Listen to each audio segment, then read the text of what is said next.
Hello and welcome back to some more of yesterday's RAM. Is the RX 470 4GB the best graphics card you can buy for 40 Great British Pounds? I've stopped the press to rush out this video as cards like the 4GB RX 470 and GTX 970 are now under 50 Great British Pounds, or $65 US.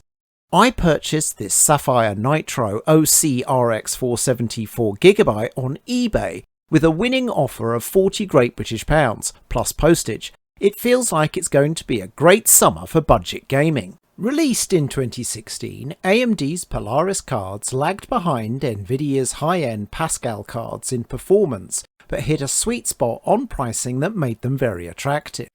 The RX 470 was a mid-range GPU that could be purchased from an actual shop for less than £200 back in the day. But today's prices are coming down, as you can now buy the RX 6600 for less than £200.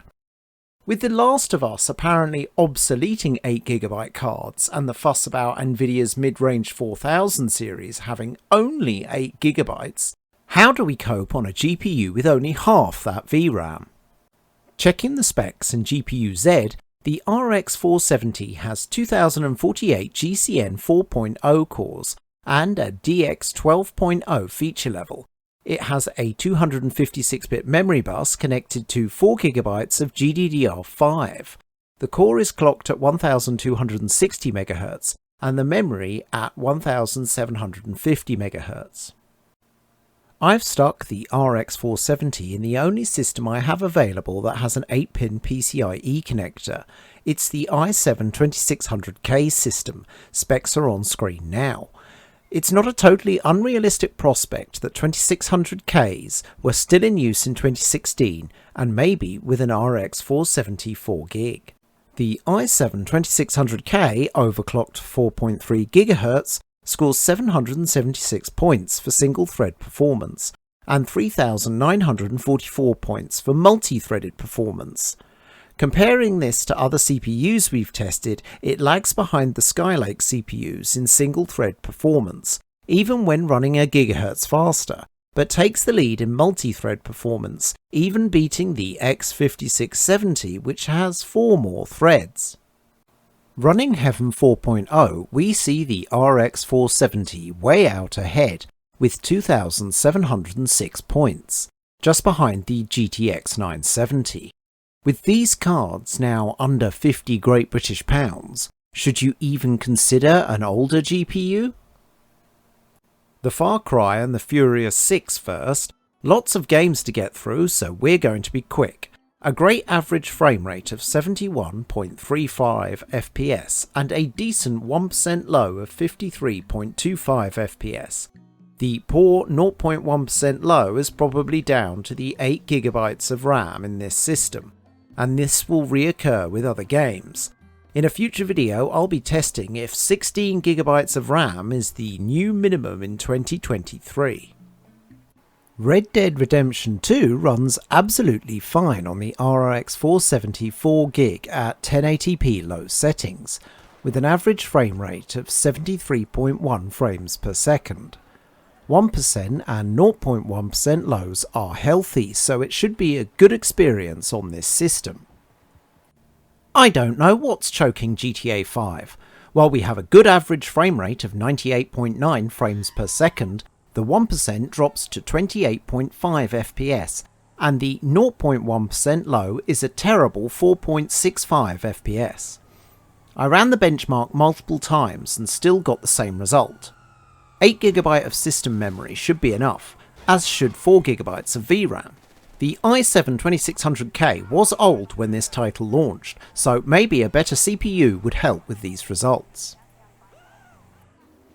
Battlefield 5 was mostly good on the RX 470 with only the occasional stutter.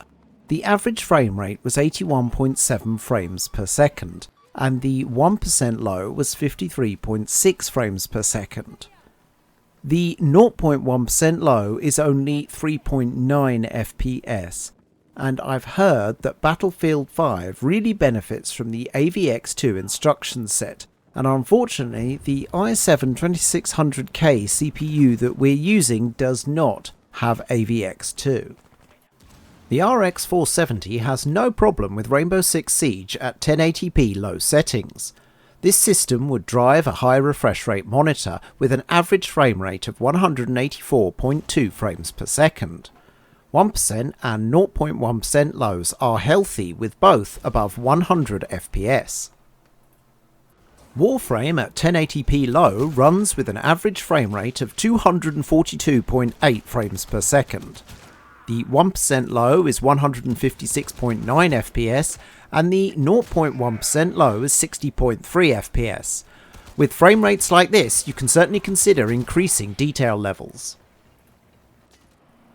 It's another high refresh rate experience in Rocket League at 1080p performance settings. The average frame rate was 313.1 frames per second, enough for 240Hz panels. The 1% low was 188.7 FPS and the 0.1% low was 62.3 FPS. You could probably max this title out and still have great performance. As you can see from this video, Assassin's Creed Valhalla isn't running very well at all, and I think this is down to the 8GB of system RAM. While we have an average frame rate of 61.75 frames per second, it had a very poor 1% low of 4.4 FPS and a 0.1% low of just 2.4 FPS. In Counter-Strike Global Offensive, the RX 470 delivers just shy of a 240Hz refresh rate, with an average frame rate of 230.99 FPS. You'd be okay with 120Hz though. I think PUBG is another title that does not get on well with 8GB of system memory, as it crashed several times. On the completed run, we get an average frame rate of 119.1 frames per second, a 1% low of 36.2 FPS and a 0.1% low of 2.6 FPS. Yes, there were stutters, so it wasn't a great experience, but very playable. I'm surprised this system did so well in Cyberpunk, even with only 8GB of system memory. On the RX 470 4GB at 1080p low with FSR 2.1 on auto, we get an average frame rate of 50.1 frames per second, a 1% low of 37.8 FPS and a 0.1% low of 11.4 FPS. There will be some stutter, probably due to the lack of system RAM, but it will be playable. The Witcher 3 with next-gen patch did well on the RX 470 at 1080p low, with an average frame rate of 61.5 frames per second, a 1% low of 50.9 FPS and a 0.1% low of 17.8 FPS. Playable on this system for sure. The RX 470 can deliver a 120Hz experience in Fortnite with an average frame rate of 176.1 frames per second. The 1% low of 61.4 FPS is respectable, but the 0.1% low drops to 16.6 FPS. I guess this is the reason why Chris calls it Stutter Night. Now I think I messed up Warzone 2.0 by not letting the shaders compile before playing. The progress box had disappeared, but I guess it wasn't finished. With the RX 470 on 1080p low, we have an average frame rate of 44.7 frames per second, which was okay, but the 1% and 0.1% lows of 0.1 FPS made the game an unplayable experience. But I think this was my fault, and we'll see if performance improves in future videos. Apex Legends at 1080p low is good for 120Hz on the RX 470, with an average frame rate of 124.7 frames per second. The 1% low drops sharply to 44.2 FPS, and the 0.1% low drops further to 10.7 FPS. I think this is down to system memory rather than the RX 470. I played a couple of big team battles in Halo Infinite at 1080p low. Performance on the RX 470 wasn't great, with an average frame rate of just 38 frames per second. The 1% low is very bad at 2.1 FPS and the 0.1% low is only 1 FPS. While Halo Infinite isn't well optimised for older cards, I think this could be the 8GB of system memory holding performance back. Now, I had to bump system memory to 16GB to run Forspoken, as it would hang with only 8GB. At 1080p low, with FSR2 performance, it was playable with an average frame rate of 41.3 FPS, a 1% low of 22.3 FPS and a 0.1% low of 12.2 FPS. I wouldn't say it was a good experience, but you could play Forspoken on a system like this. I mean, if you really wanted to play Forspoken, but you probably don't. I've just finished God of War on the PlayStation, but I might play it through again on the PC, as it felt much better.